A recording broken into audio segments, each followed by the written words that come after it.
Insulin and glucagon work together in balance and plays a vital role in regulating our blood sugar level.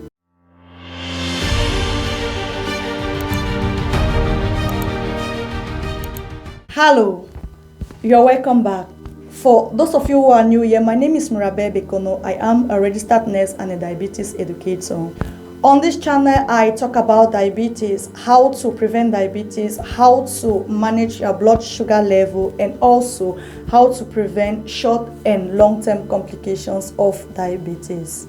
I also post inspirational videos to inspire you live your dream and a fulfilled life. In today's video, I will be explaining how insulin and glucagon affects our blood sugar level. So please stay tuned. Insulin and glucagon work together in balance and plays a vital role in regulating our blood sugar level. These two hormones are produced in the islets of Langerhans situated at the tail of the pancreas. These two hormones are also released into our bloodstream. Insulin is produced in the beta cell of the pancreas and has the function of reducing our blood sugar level when it is too high. While on the other hand, glucagon is produced in the alpha cell of the pancreas and helps to increase our blood sugar level when it is too low. Glucagon is also injectable, and nowadays it is also available in the form of a nose spray. So, how does insulin and glucagon affect our blood sugar level? When we eat food that contains carbohydrates, such as starchy food, sugary food, fruits, milk, and some dairy products, it is being broken down and converted into sugar, also known as glucose. Carbohydrate is made up of simple carbohydrate and complex carbohydrate. Simple carbohydrates are quickly absorbed into the bloodstream, such as Coca-Cola, Fanta, alcoholic drinks, honey, just to name a few. While complex carbohydrates, on the other hand, are first being broken down into simple carbohydrates before they are being absorbed into the bloodstream. Examples here are food such as rice, spaghetti, fufu, cassava, potatoes, biscuits, bread, just to name a few.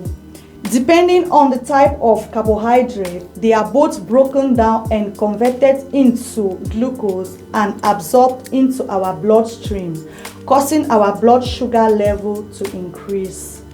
With this increase in the blood sugar level, the pancreas is stimulated to produce insulin from the beta cell.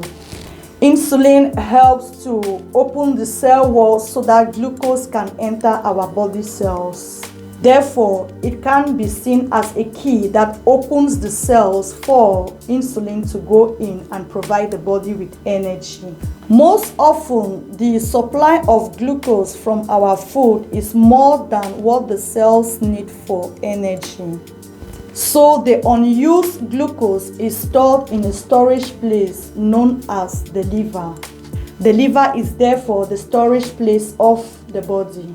So let's take a look at how insulin works. It is very difficult for our bodies to store glucose. So in this case, this glucose has to be converted into another stuff before it is stored in our bodies. With the help of insulin, this glucose is then converted into glycogen and stored in the liver. Even at that, there is still surplus of sugar in the blood.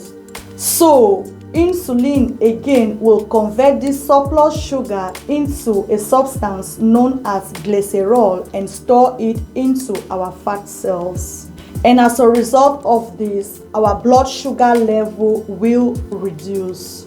On the other hand, when our blood sugar level reduces too much, the pancreas is stimulated to produce glucagon from the alpha cell. With the help of a hormone known as adrenaline, glucagon causes the glycogen that was stored into the liver cell to be converted back into glucose and sent into our bloodstream. We also remember that the surplus sugar that was still in the blood was converted into another substance known as glycerol and stored into the fat cell. So also, glucagon will need the help of another hormone called cortisol to convert this glycerol back into sugar.